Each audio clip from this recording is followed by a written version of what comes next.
40만 명이 시청해 주셨고 정말 많은 분들이 문의를 주셨습니다. 한 분 한 분 상담 드리다 보니까 어떤 걸 가장 궁금해 하시는지 알게 됐는데요. 내가 법인을 설립해도 되는지, 자녀를 주주로 넣었다가 자녀가 취업에 어려움이 생기는 건 아닌지, 법인 설립 괜히 법인세만 내는 거 아닌지, 대체 뭐가 이익인 건지 이런 걸 궁금해 하시더라고요. 자, 오늘 영상으로 다 해결해 드리겠습니다. 정말 좋은 내용만 압축해서 담았으니 시청하시기 전에 좋아요와 구독 부탁드리겠습니다. 절씨는 임수정. 지난번 영상에서 가족법인 관련한 내용을 설명드렸었는데요. 많이들 관심 있어 하시고 궁금하신 사항들도 많이 문의 주셔서 그걸 정리해서 2탄을 만들었습니다. 질문이 참 많았어요. 법인 만드는 게 1년 매출액 기준이냐, 순이익이냐, 기준은 도대체 얼마인 거냐, 자녀가 주주로 들어갔는데 대기업 나중에 취업할 때 뭐 방해가 되는 거 아니냐, 이런 부분은 저도 정말 궁금하더라고요. 우선 법인은 언제 설립하는 게 가장 좋을까요? 단순하게 한 가지 지표로 법인 설립의 유불리를 판단드리기는 힘들어요. 그러니까 주주를 어떻게 구성해서 법인을 설립하여 이 법인으로 투자를 어떤 방식으로 진행하실지, 법인에서 발생하는 자금을 어떻게 운용하실지, 이 법인을 운영하시려는 목적이 무엇인지 종합적으로 알아야 유불리를 파악할 수 있습니다. 목적이 뭔지, 상황은 어떤지에 따라서 케이스마다 다 다르다는 거네요. 그럼 거꾸로 이런 경우에는 굳이 법인은 안 해도 된다, 이런 건 좀 더 쉽게 설명해 주실 수 있을까요? 그건 가능할 것 같아요. 문 PD님 말대로 이런 경우에는 법인 설립 굳이 추천드리지 않습니다. 임대소득이 발생하지만 그 임대료로 생활을 하셔야 하는 분들, 그리고 금융소득이 발생하지만 그 이자나 배당을 받아서 그걸로 생활하시는 분들, 본인이 적용되는 그 종합소득세율이 30% 이상 그 구간대까지는 안 가시는 분들, 법인이 돈을 벌고 법인세를 납부하고 그게 최종 주주한테 올 때 다시 한번 세금이 과세되는 게 맞습니다. 그런데 사실 매해 발생하는 소득을 생활비로 다 쓰셔야 하는 분들은 법인이 법인세 내고 그걸 바로 또 개인한테 가져와야 되는 상황에서 크게 실익이 없을 수 있거든요. 세상의 모든 것이 그렇듯 무조건 좋기만 한 건 없어요. 법인도 마찬가지예요. 장점이 많지만 단점도 분명히 존재하고요. 가장 중요한 건 본인 상황에 맞는 의사결정을 하시는 것이 중요합니다. 세무사님, 질문 중에도 있었는데 미성년자가 주주를 해도 괜찮냐, 이 질문이 좀 있었거든요. 저도 궁금한데 어떤가요? 결론부터 말씀드리면 문제 없습니다. 주주는 그야말로 그 법인에 투자한 사람이에요. 거기서 일을 하는 사람이 아니고요. 일을 하는 사람은 임직원이겠죠. 임원이나 직원이요. 그럼 대표이사는 어떤가요? 대표이사는 그 법인의 임원이에요. 법인 경영을 하는 사람을 말하죠. 우리나라 대부분의 중소기업은 대부분 주주이면서 대표이사도 하는 경우가 되게 많죠. 내가 그 법인의 주인이면서 경영도 하는 구조를 말해요. 그렇지만 그게 꼭 일치해야 하는 건 아니에요. 대표이사가 꼭 주주가 되어야 하는 거 아니고요. 부모님들 우리 아이들 명의로 2천만 원 정도씩 그 증여를 해주시고 그걸로 삼성전자 주식도 사주시고 해외 주식에도 투자하시잖아요. 그거랑 똑같은 거예요. 미성년자도 주주가 될 수 있어요. 비상장 법인의 주식을 보유하고 있는 것 뿐이에요. 물론 상장 주식 사는 것보다는 좀 절차적으로 서류 챙길 것들이 좀 있어서 수고스럽긴 하지만 그렇게 어렵지는 않습니다. 그리고 법인 설립 시 들어가는 자본금만큼은 부모님께서 증여를 해주셔야겠죠. 증여세 신고도 이행하시고요.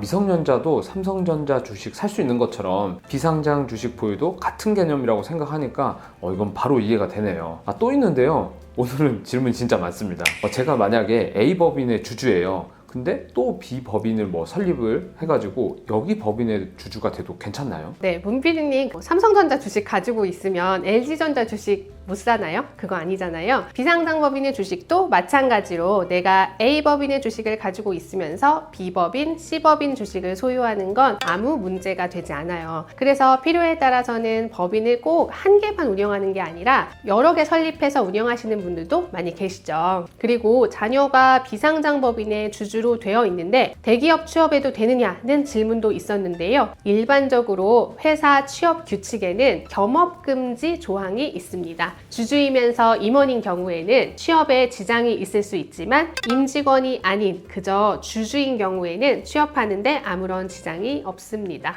앞서 말씀드렸듯이 주주는 그 법인에 투자를 한 사람이고 거기에서 일하는 사람이 아니니까요. 이 정도면 법인의 기본 개념은 이해가 되는 것 같아요. 혹시 아직 부족하다고 느껴지신 분들은 고정 댓글에 1편 링크 달아놨으니까 이걸 한번 보시고 복습하시면 너무 좋을 것 같습니다. 자, 이제는 정말 법인을 운영하시는 분들을 위해서 돈이 되는 꿀팁을 주시면 좋을 것 같은데요. 법인은 어떻게 운영해야 되고 도대체 어떤 장점이 있나요? 가끔 어르신들 중에서 법인을 좀 싫어하시는 분들도 계세요. 내 명의로 되어 있지 않으면 내 재산이 아니다. 내 마음대로 쓸 수도 없는데 그게 무슨 내 재산이냐, 이렇게 말씀들을 하시는데요. 그런데 사실 내가 통제할 수 있으면 그건 내 재산인 거죠. 법인 명의의 재산이지만 그 법인의 주인은 나이고 우리 가족이에요. 법인 명의로 되어 있지만 그 재산의 처분 여부는 주주인 내가 결정하고 법인 재산을 어떻게 쓸지도 내가 결정을 해요. 즉 내가 통제할 수 있지만 내 개인 명의와 분리해서 재산을 형성하고 있기 때문에 이걸 더 활용할 수 있는 거죠. 지난 영상에서 제가 병의원 원장님들을 예로 설명을 드렸었는데요. 원장님들이 현재 현업에서 엄청 열심히 일하시면서 돈을 벌고 계세요.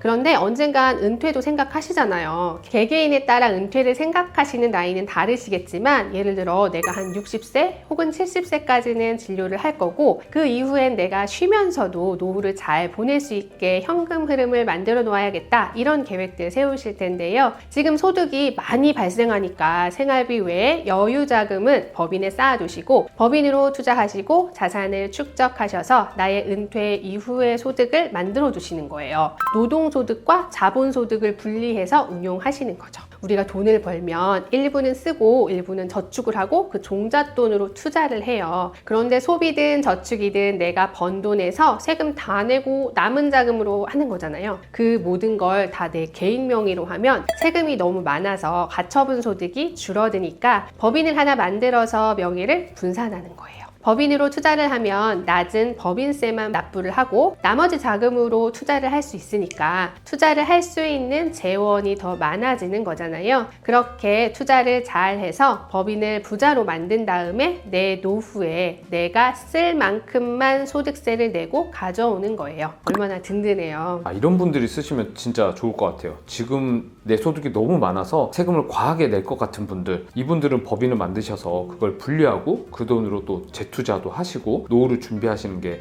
좋다는 그런 뜻 같네요. 그렇죠. 그리고 은퇴 이후에 가장 큰 문제로 다가오는 게 건보료, 건강보험료죠. 소속이 없어지면 직장 가입자에서 지역 가입자로 전환이 되시거든요. 그럼 뭐가 달라질까요? 기존에는 소득에 대해서만 건보료가 부과되던 게 지역 가입자가 되면 소득뿐 아니라 재산에 대해서도 건보료가 측정이 돼요. 소득뿐만 아니라 재산에 대해서도 건보료가 부과된다. 이게 진짜 엄청난 포인트 같아요. 맞아요. 그래서 예전에는 은퇴하고 자녀들이 직장 생활하면 자녀의 피부양자로 등록을 하셔서 건보료 부담을 좀 줄이시곤 했었는데요. 요즘은 피부양자 요건도 많이 강화가 돼서 재산이나 소득 요건에 걸리셔서 해당이 안 되시는 분들이 많으시거든요. 그래서 은퇴 이후에 내 법인에 취업을 하는 거예요. 임대법인이라면 직접 뭐 건물 관리도 하시고 법인에서 투자 활동을 하시고 그러면서 일을 하시는 거죠. 그럼 다시 직장 가입자가 되시면서 건보료도 좀 줄이시고요. 은퇴 이후에는 사업소득이 발생하지 않으시기 때문에 그때 법인에서 월급도 받고 돈이 필요하시면 배당도 받으셔서 나에게 꾸준히 현금 흐름을 발생시키는 거죠. 과세 이연 효과라는 게 이런 걸 말하는 거예요. 법인에서 소득이 발생했을 때 낮은 법인세를 납부하시고 번 돈은 재투자를 하면서 법인 자금을 개인화시키는 시기를 조절해서 세금 납부하는 시기를 뒤로 늦출 수 있으니까요. 법인이 과세 이연 효과가 있다고 하는 게 이제 확실하게 제가 이해가 되는 것 같아요. 그러니까 법인이 소득이 발생하면 일단 법인세를 납부를 하는 거고 법인 돈을 개인화시키는 시기를 조절해서 세금 납부하는 시기를 본인이 선택할 수 있으니까 소득이 많지 않을 때 법인 돈을 빼오면서 이렇게 운용을 하면 훨씬 더 효율적일 것 같긴 하네요. 근데 세무사님, 법인으로 부동산 투자들 많이 하시잖아요. 요즘에는 주택은 말고 뭐 상가 이런 쪽을 많이 하시는 것 같은데 부동산 말고 법인으로 주식 투자하는 것도 것도 가능할까요? 좋은 질문인데요. 법인으로 주식도 살 수 있고 채권도 살 수 있어요. 법인으로 투자할 때 장점이 또 있어요. 개인이 해외 주식 양도하면 그 양도 차익이 발생하면 양도소득세 납부하잖아요. 그런데 손실이 나면 어때요? 세금을 돌려주지는 않아요. 개인의 경우에는 당해 연도에 발생한 이익과 손실은 상계할 수 있지만 해를 달리할 경우에는 그게 상계가 되지 않아요. 이건 부동산의 경우에도 마찬가지고요. 투자를 하다 보면 어떤 해에는 이익이 많이 나고 또 어떤 해에는 손실이 나기도 하겠죠. 법인은 손실이 나면 그걸 결손금으로 기장을 해놨다가 다음 해 이익이 났을 때 상계를 할 수 있는 장점이 있어요. 작년에 해외 주식 처분 손실이 1,000만 원 발생했고 올해는 이익이 1,000만 원 발생했다면 작년 손실 1,000만 원과 상계해서 세금이 안 나오는 구조가 되는 거죠. 손실까지 그걸 상계할 수 있으니까 그게 정말 좋은 것 같아요. 개인은 이익이 나면은 세금을 걷고 손실이 나면 그냥 세금도 안 나오고 이렇잖아요. 근데 법인은 손실이 났을 때 그거를 이익 난 거랑 딱 퉁칠 수 있으니까 그게 진짜 장점이 될 수 있을 것 같아요. 그럼 부동산도 처분 손실이 만약에 나면은 묻어놨다가 다른 이익이랑 상계 처리가 될 수도 있다는 거죠. 네, 개인이 부동산을 양도해서 양도차익이 발생하면 양도소득세를 납부하시죠. 그래서 그 해에 양도차익이 크게 발생하는 부동산이 있을 때 양도소득세 절세 목적으로 애물단지 부동산을 같이 처분하기도 해요. 애물단지라는 거는 투자를 좀 잘못한 부동산이겠죠. 취득한 가액보다 오히려 값이 떨어진 그런 부동산이요. 그런 거 같이 가지고 계시면 그냥 그 해에 양도를 같이 해버리는 거예요. 그 양도 차손과 양도 차익을 통산해서 양도소득세를 절세할 수 있으니까 손해가 좀 줄어드는 효과가 있잖아요. 근데 이게 해가 달라지면 손해가 난 부동산에 대해서는 어디에도 그걸 쓸 데가 없어요. 근데 법인은 그 결손금을 다음에 이익과 상계할 수 있으니까 개인보다 법인이 그런 점에서 장점이 많아요. 세무사님 말 들으니까 사업을 크게 하시거나 아니면 계속 투자를 하고 싶으신 분들은 무조건 법인을 활용하시는 게 진짜 좋을 것 같네요. 맞아요. 의사나 변호사 같이 고소득 전문직들은 정말 이렇게 많이들 활용을 하고 계시고요. 그리고 뭐 연예인 분들도 많이 하고 계세요. 왜냐면 연예인 같은 경우에는 수입이 좀 일정하지 않고 한꺼번에 일시적으로 이제 고소득이 발생할 수 있는 구조이기 때문에 이런 법인을 활용하면 좋으시죠. 그리고 내가 쌓은 부를 자녀에게 상속 증여 준비하시는 분들은 거의 대부분 하신다고 보면 되죠. 그분들에게는 확실하게 유리하니까요.